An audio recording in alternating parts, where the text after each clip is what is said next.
Hey, are you leaving your assets completely uncovered? I see this happening all the time, and I just hope this isn't you.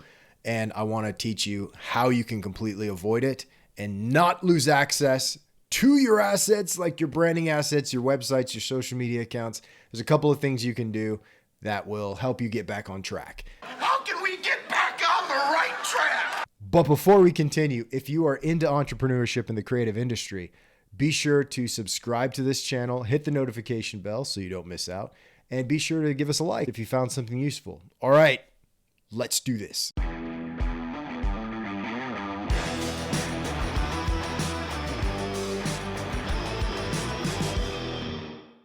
So here's something I see happening over and over again with people, and I try to prevent this by setting people on the right track from the beginning, but I will always hear about these types of situations. People will come to me, they'll say, hey, I'm in this situation, I need all my stuff redone, and I don't have access to my website. I don't have access to my logos. I don't have access to my social media accounts. And what ends up happening is entrepreneurs, they get so enthusiastic about getting started. And a lot of times they hire out an agency to come and take care of some things for them and build them a website, get some stuff set up. Usually that agency will even purchase their domain name, set up hosting on their own servers, and everything seems really good, right? You know, everything's up and running, everything's great. But then all of a sudden it isn't for whatever reason. Either that company will not be providing the services they need to be providing anymore, or the business will need to shift over and pivot to something else, or something happens, difference of opinion on things. For whatever reason, it doesn't work out. The honeymoon phase is over and it's time to part ways. There's a problem. Somebody else owns your domain. Somebody else bought it for you. Somebody else owns the server where all of your website files and everything are. Somebody has admin access and ownership of all of your social media accounts. Somebody has all of your files for your logo, all the graphic design they've done, any kind of brand collateral, things like that, graphic design files. And it's all in the hands of somebody else. And you need to move your business forward. But now all that money you spent is under the control of somebody else. And I've seen this happen in many different ways. One of the worst ones recently is somebody was managing a social media account and they moved to another country.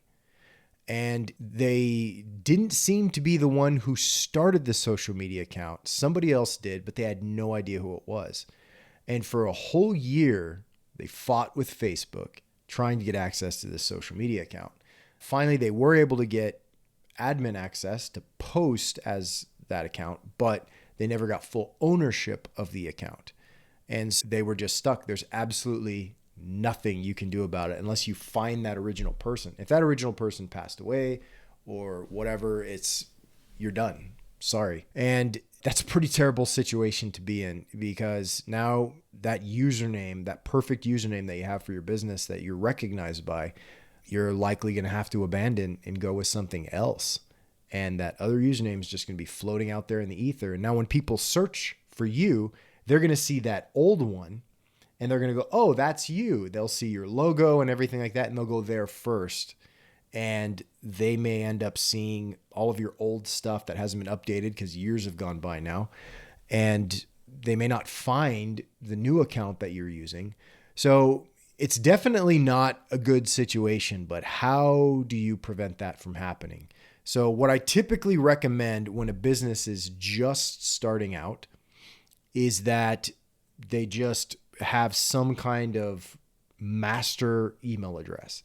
And I typically recommend just getting a Gmail account. Just get a free Gmail account and your business name at gmail.com.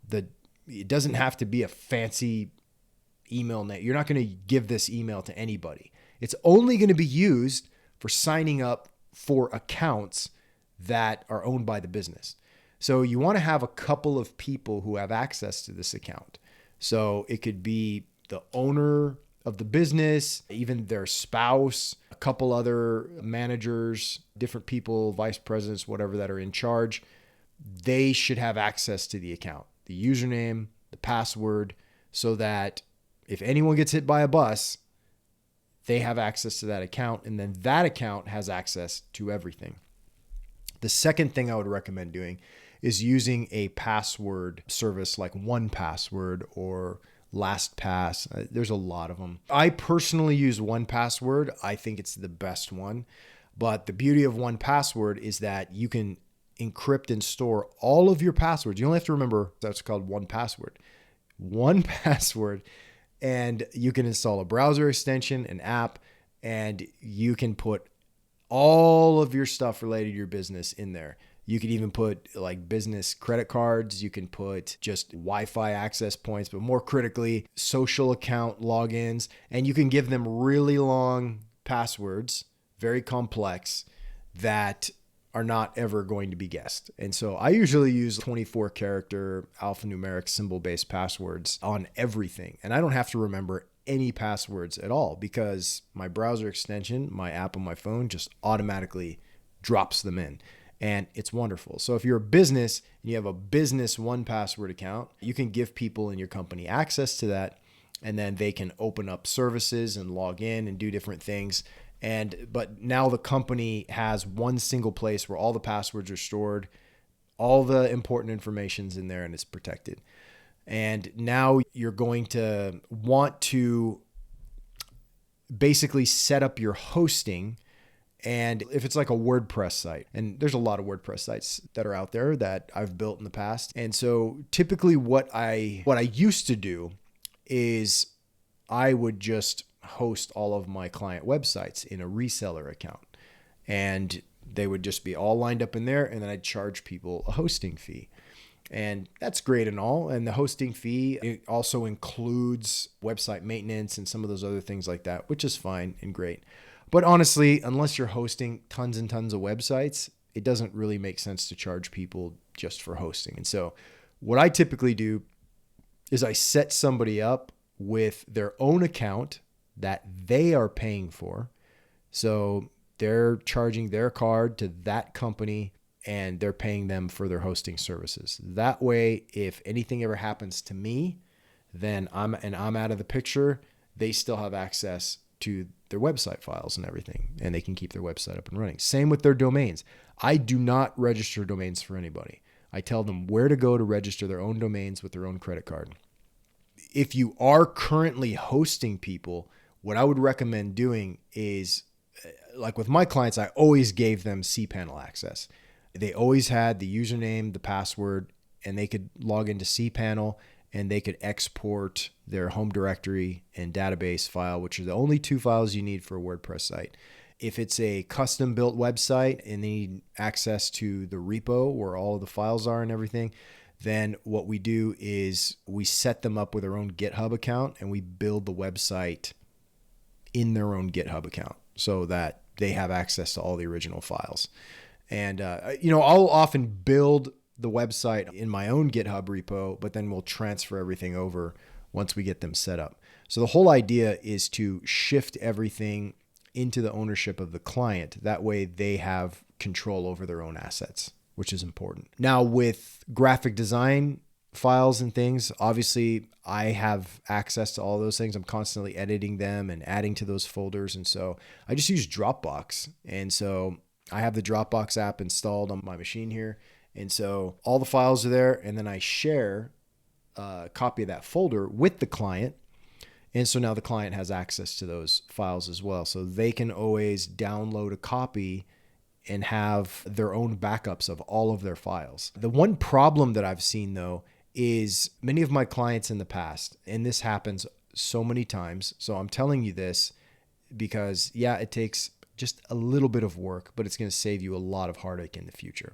You really want to use a password manager. I'm telling you guys, I give people usernames and passwords and they lose them. Businesses always lose them. They're in the email, they get buried somewhere, and people are constantly telling me, I can't find it. I lost access to it. I don't know where it is anymore. Okay.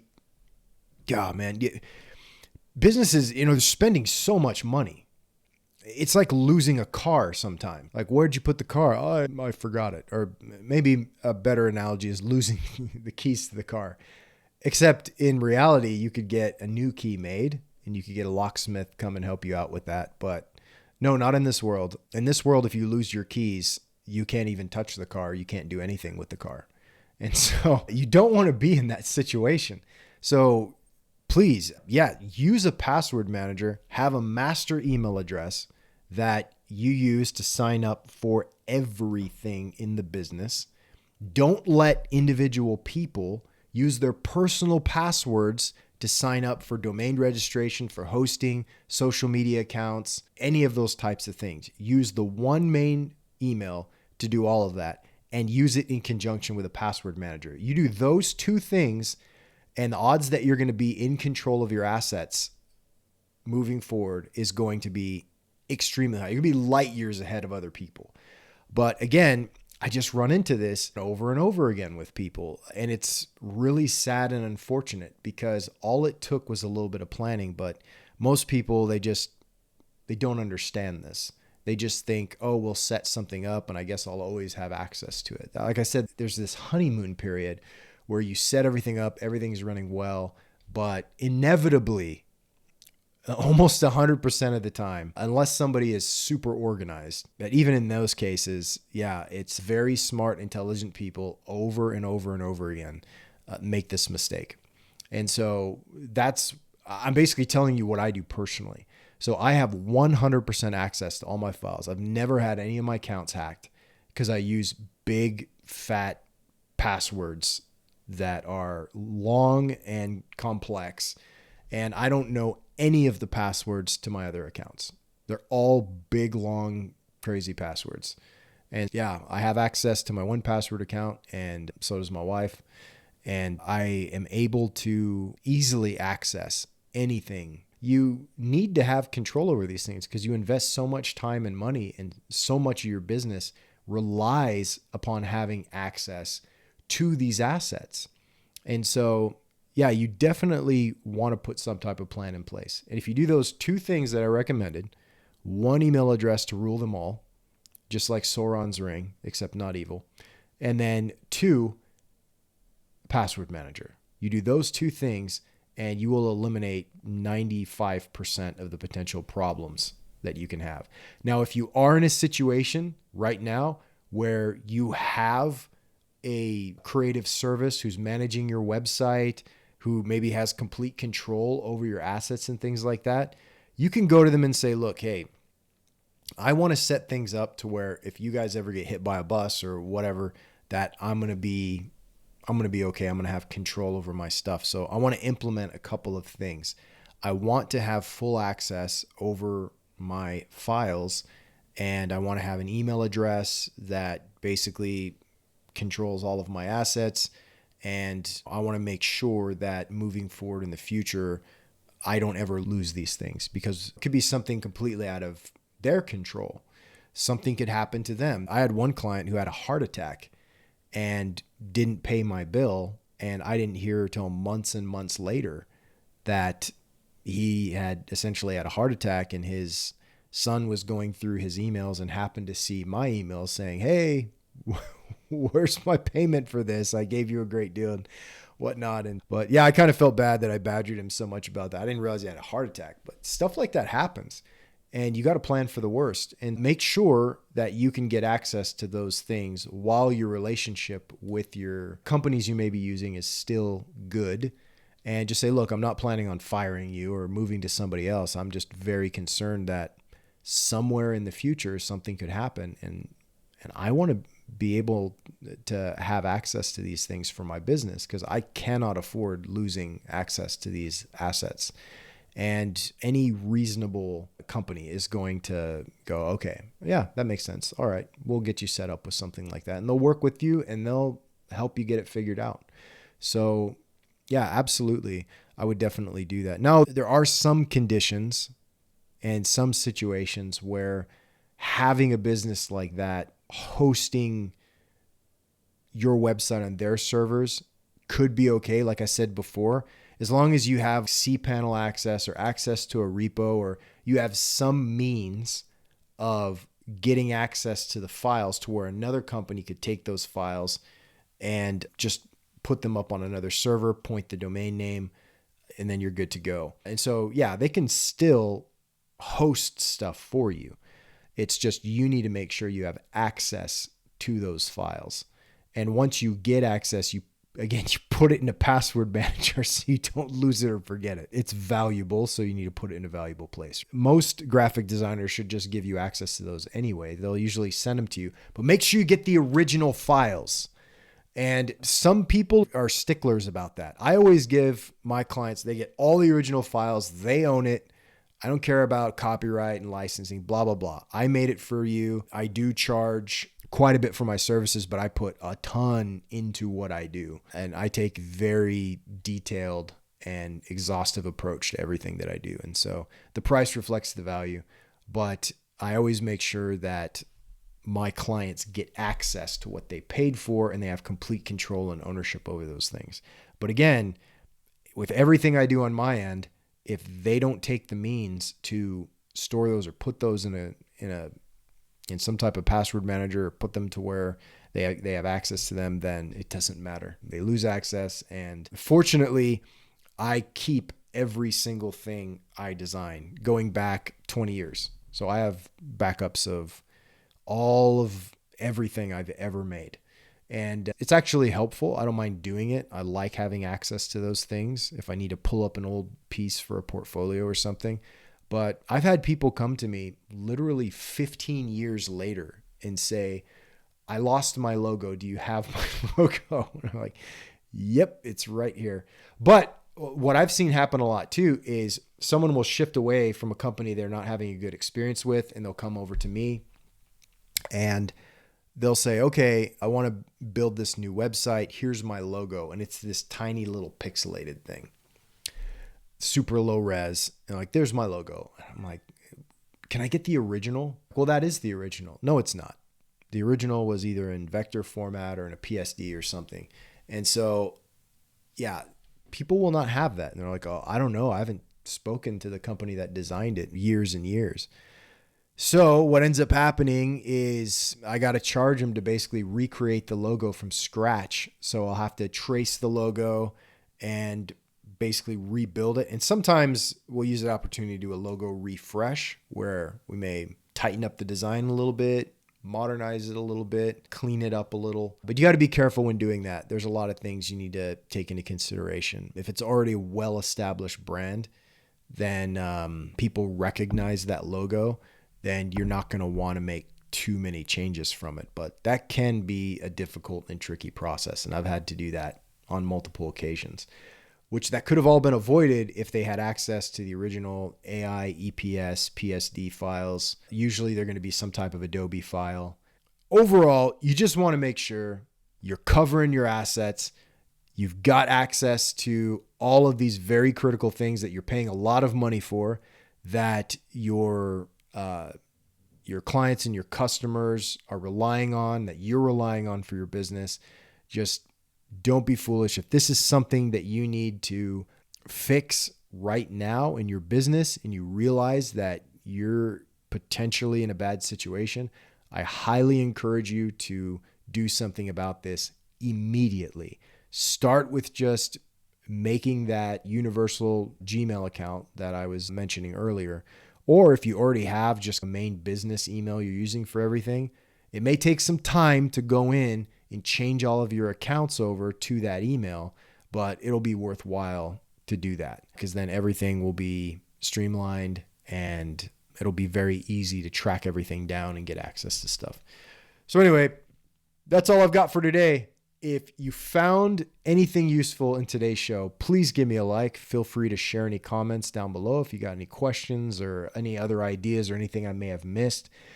And be sure to subscribe if you didn't at the beginning of this video. Hit that notification bell, high five that like button, all that good stuff. Spread the love. And hey, if you want to get access to pretty cool swag like this Brand or Die hat that I created, go to my brand new store called brandordie.store, and there's all kinds of really awesome gear that you could get access to if you want to spread the message of the power of branding and what it could do for your business. Plus, if you don't care about branding and you just think this hat is pretty rad, go ahead and buy it anyway. We will talk to you next time, but until then, get out there and create some greatness.